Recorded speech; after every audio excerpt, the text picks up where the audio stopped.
Makanya Nabi itu kalau sebelum berperang, Nabi itu memberikan indar. Di antaranya apa? Kalau jangan bunuh orang tua, pantas. Jangan bunuh perempuan yang tidak membahayakan, pantas. Jangan bunuh anak kecil yang tidak berbahaya, pantas. Tapi sampai hatnya Nabi, semangatnya Nabi, indarnya Nabi, peringatannya Nabi itu, jangan bumi hanguskan. Tidak boleh. Tidak boleh. Nah, di sini ada satu kejadian. Pernah suatu saat Nabi itu membakar kurma. Satu kebun kurma dibakar. Oleh ulama disebutkan oleh para pakar hadis, Nabi kok berbuat seperti itu? Padahal yang pertama ada riwayat yang mengatakan tidak boleh membakar. Mereka menyatakan ini siasat dalam pertempuran. Supaya apa? Supaya seolah-olah jumlah umat Islam itu banyak membuat gentar musuh. Sama seperti kejadian setelah perang Uhud. Yang akan kembali, kemudian Nabi ngajak sahabat untuk berangkat lagi gempur mereka, orang kafir. Maka oleh Nabi, setiap satu diberikan obor. Atau satu kelompok gitu. Kelihatan dari jauh, banyak obor. Padahal orangnya tidak banyak. Kelihatan obornya toh.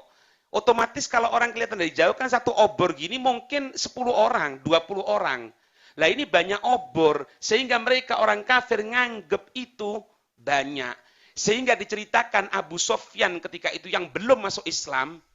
Ketika dia pidato menggebu-gebu. Ngadep ke sini. Nah, beliau di dataran tinggi. Naik di atas gini. Pidato gebu-gebu gini. Tiba-tiba berhenti. Bingung. Loh ada apa? Syuf, kita ini mau dihanguskan sekarang.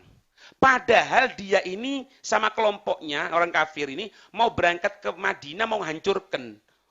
Orang-orang muslim, para sahabat ketika itu dalam keadaan luka. Sehingga apa? Kelihatan seperti itu siasatnya Nabi ya. Bingung. Itu lihatan di belakang, noleh semuanya. Loh, tidak apa-apa kita gempur aja.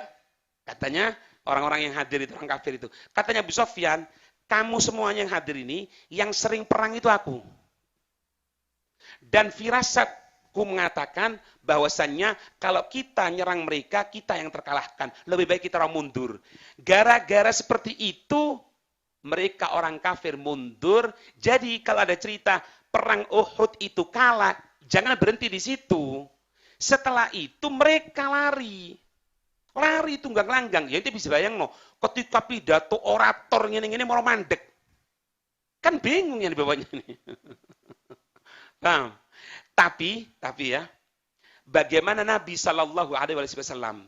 Jadi Nabi itu ada cara. Ketika Fathul Mekah, di antaranya apa? Siapa yang ke rumahnya Fulan, yang ke rumahnya Fulan, yang ke rumahnya Fulan akan aman. Di antaranya siapa? Abu Sofyan. Siapa yang berangkat ke rumahnya Abu Sofyan, dia aman.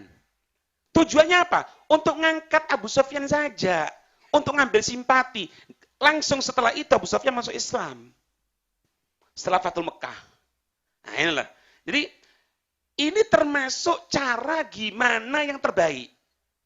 Penyembelihan pun sama. Pertempuran pun sama katanya Nabi. Jangan berarti buta, tidak boleh. Apalagi kalau dihubungkan dengan sahabat-sahabat pilihan. Ya itu kejadian yang saya dengarkan itu.